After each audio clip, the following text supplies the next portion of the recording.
We've dealt with the subject of UFOs on the channel a handful of times before, including episodes that looked at Project Blue Book and Area 51 in the 50s and 60s, the Tic Tac FLIR footage from 2004, and the Pentagon's report to Congress last year that led to the creation of a new Department of Defense subagency called the All-Domain Anomaly Resolution Office that has the mission to investigate UFOs and other phenomena in the air, sea, and/or space and/or land. In recent weeks, David Grush, an Air Force veteran and former member of the National Geospatial Intelligence Agency, made headlines as he emerged as a so-called whistleblower with knowledge of UFO crash retrieval teams, including the recovery of alien bodies and other shadowy government programs. But since 1993, the organization that's been persistently trying to shine a light on the UFO phenomenon more than any other is the Disclosure Project, headed by a man named Stephen Greer. Before Greer became a UFOlogist, he worked as an emergency room physician. After his second UFO encounter, he began to research how the U.S. government was dealing with the possible existence of alien life forms. And in the process of that research, he started to grow a database of people who claimed to have also had encounters with UFOs.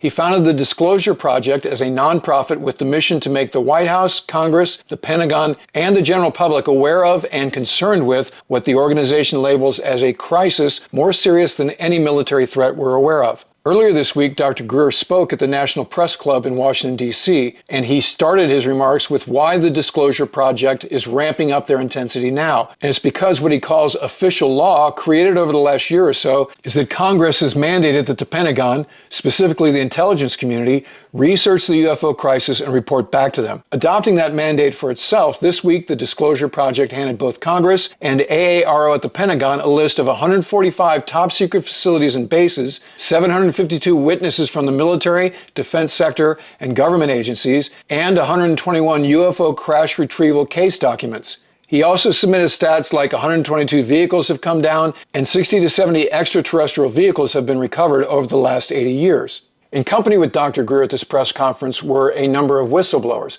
all with amazing stories to tell. Michael Herrera was a Marine Corps infantryman serving in the Philippines who claims to have stumbled across a UFO retrieval team in action. The team held him hostage for a time and then let him go with the threat of death if he said anything about what he saw. Stephen Digna Jr. was an Army sergeant in charge of range control when a wedge-shaped vehicle appeared without clearance, a situation he called very dangerous. After that, he and his wife encountered a vehicle next to a desert road, and as they approached, the vehicle emitted a beam that put his wife into stasis, a frozen state. D.C. Long was working with his father at Fort Bragg when he came across a DUM, which is an acronym for Deep Underground Military Base, and the next day, his father's business was mysteriously cleaned out, and he was left with nothing. And Eric Heckler was a contractor working for Raytheon at the South Pole who claims that the ice cube neutrino there is actually a multifaceted directed energy weapon and a faster-than-light communications facility. During his remarks, Heckler also asserted that the testing of that weapon caused earthquakes in New Zealand. I will say that whether their stories are believable or not, all of the witnesses came off as earnest and serious. None of them can be dismissed right off the bat as tinfoil hat types. Now, Dr. Greer puts UFOs into two basic categories, man-made and alien, and at the briefing he showed a number of examples of the difference between the two, appearance-wise. He also counsels the government, particularly the Department of Defense, not to treat alien UFOs as inherently dangerous, which is something Hollywood and sci-fi novels have tended to do over the years. DoD tends to be a hammer that looks at everything else as nails, Greer said. We shouldn't look at everything as a threat. What can we do if we don't try to weaponize everything we don't understand? It's man-made UFOs that Greer views as the real threat. He frames the activities of those behind them as, quote, a shadowy, deep black operation being run outside the proper supervision of the President and Congress, end quote, and cites Eisenhower as the first commander-in-chief to lose control of these programs, and says no president has come anywhere close to having dominion over them since.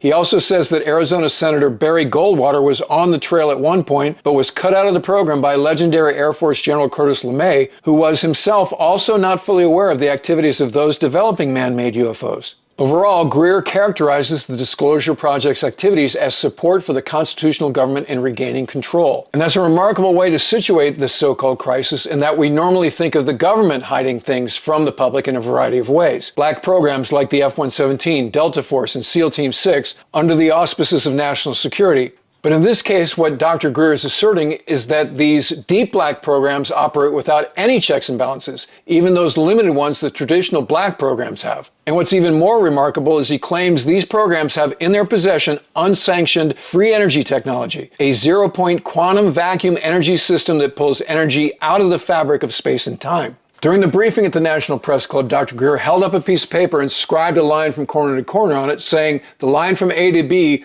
represents our current understanding of time and space." Then he folded the piece of paper in half and said, "That represents what a zero-point quantum vacuum energy system can do." Greer says that these technologies would have a huge revolutionary effect macroeconomically. The climate crisis, cross-border conflicts, and poverty would end overnight. But he warns there would be some losers. The oil industry, public utilities, nuclear power, wind, solar, surface roads. Eventually, all of those things would be obsolete. And for that reason, Greer claims the wealthy barons in each of those sectors, the power brokers, have suppressed the adoption of free energy systems and threatened those with awareness of those systems with no less than execution if they go public. And he also claims that the actions of man-made UFO programs are illegal and represent crimes against humans worldwide. And as a result, the Disclosure Project is launching a Racketeer Influenced and Corrupt Organizations Act, better known as RICO, against corporations and individuals involved. At the briefing in D.C. this week, one of the Disclosure Project's lawyers, named Derek Garcia, outlined the extent of the alleged crimes these deep black organizations have committed, and they include treason, murder, mass murder, torture, and kidnapping, among a litany of other charges.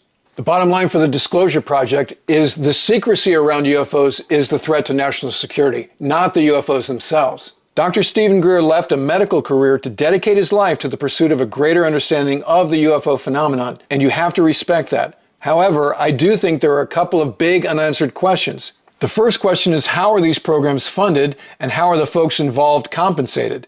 Whistleblower testimony suggests that it wouldn't be government funded, so that leaves defense corporations like Raytheon, which was mentioned during the press briefing. But Raytheon, like most defense firms, is a publicly traded company with a CEO who reports to a board of directors. I think the idea that there would be billions of dollars of investment in UFO tech over decades with zero return is unrealistic, to put it mildly. Which leads to question number two.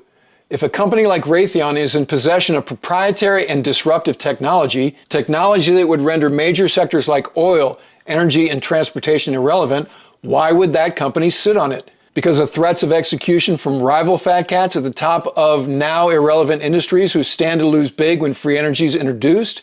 That would be like, say, Ford electing not to produce the Model T because they were threatened by companies that made leather horse bridles, or Apple holding back on the iPhone because they were threatened by touch-tone phone manufacturers. That's not how commercial innovation works. There is too much money to be made with disruptive tech for legacy industries to hold it back. And if powerful execs threatened you with execution, why wouldn't you retain a lawyer and sue them for all they're worth? What do you think? Are UFOs man-made or otherwise real? And are they a greater threat to the U.S. than Russia and China, as Dr. Greer said at the D.C. press conference this week?